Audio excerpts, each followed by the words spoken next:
Welcome back. A boundary dispute which often resulted in violence between both communities began a decade ago, and it claimed many lives, leaving property as well as farmlands destroyed. But let's see how the federal government is weighing into it to restore calm.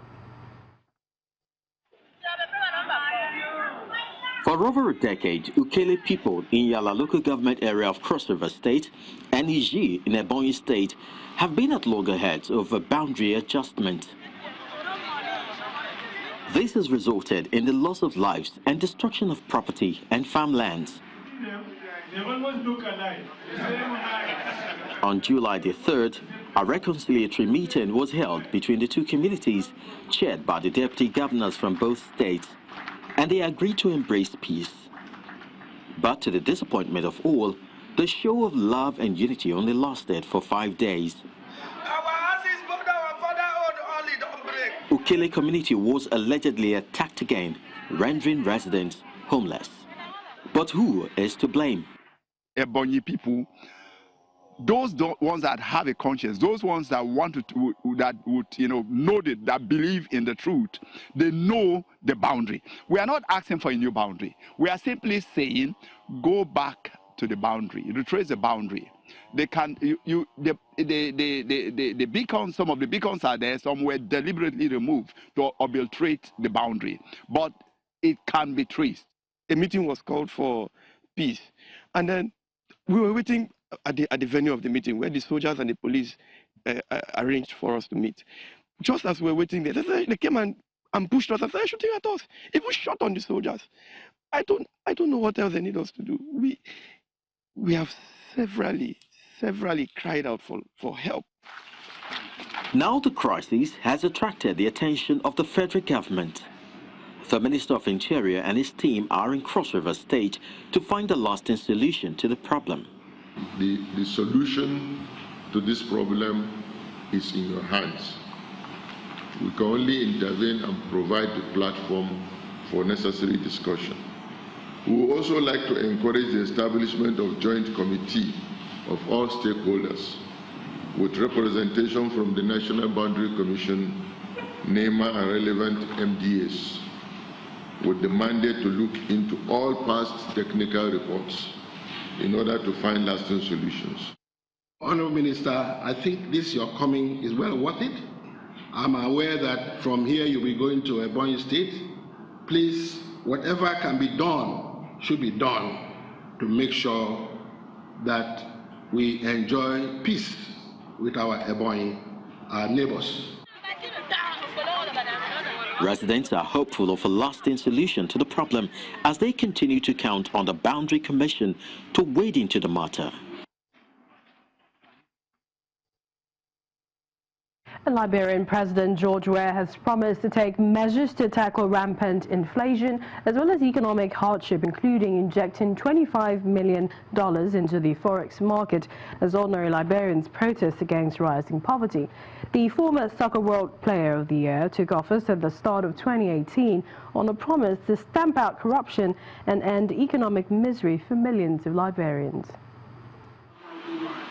President George Weah is now set to revive the economy and bring more local cash into the formal banking system.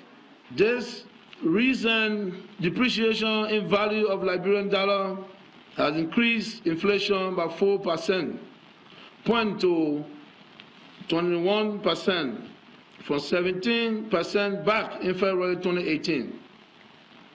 I am fully aware of the negative impact of the declining exchange rate on the economic well-being of the Liberian people and the serious hardship that this is beginning to cause. According to him, the injection of dollars would help mop up some excess Liberian dollars, adding that 90% of local cash in circulation was being held outside the formal banking system where there was no oversight.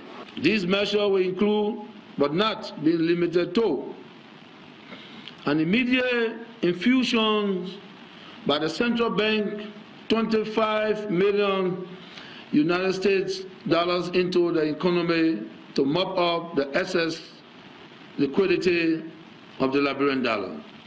A mandate to central bank to provide more effective supervisions and regulation on money changers of foreign exchange bureau.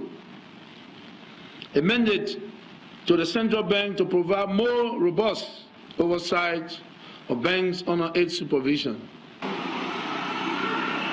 The collapse in the currency has hit Liberians particularly hard, sparking protests by students.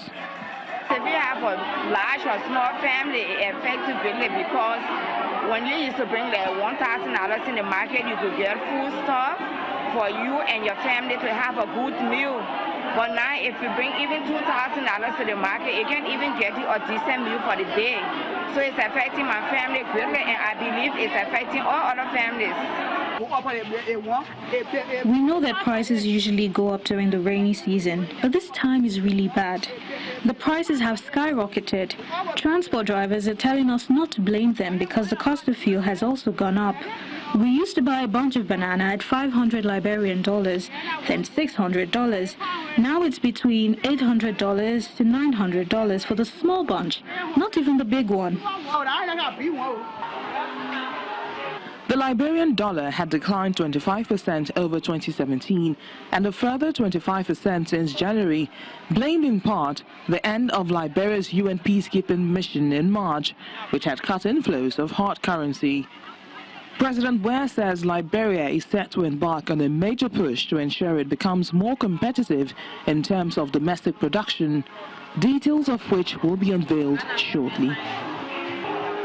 And from Liberia to a teacher training college operating in the midst of ongoing violence in South Sudan, helping to educate and heal young people so that they can do the same for the next generation.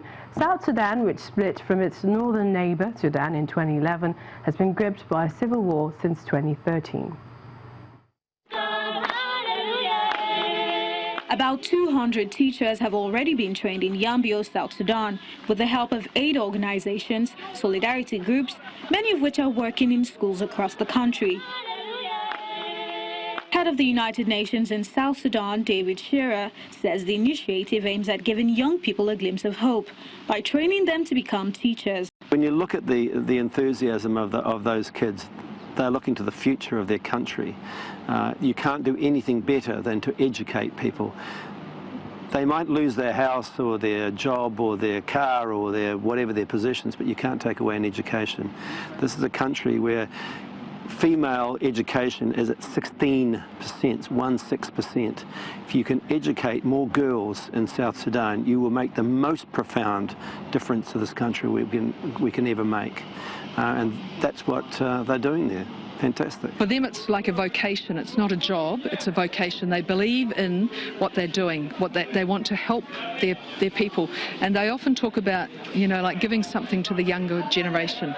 And I think that is a really good way to approach education. Every child in this world.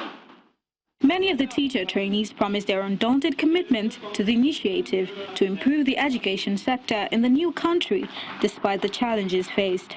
With many schools closing, volunteer teachers have set up makeshift classrooms in some camps to allow children continue learning in the meantime. I will give them hope, I will give them love, peace, how to share things, how to live together. Also, I will encourage them. That's why I choose to be a teacher. South Sudan, which split from its northern neighbor Sudan in 2011, has been gripped by a civil war since 2013, sparked by a political rivalry between President Salva Kiir and his former deputy Riek Machar, killing tens of thousands of people and forcing 4.5 million people to flee. Before the conflict, literacy rates in some parts of South Sudan were only 15%, but experts fear the war could set education back even further. Preparing for the next generation. Well, that's the program at this time. Many thanks for watching. I'm Millicent Walker.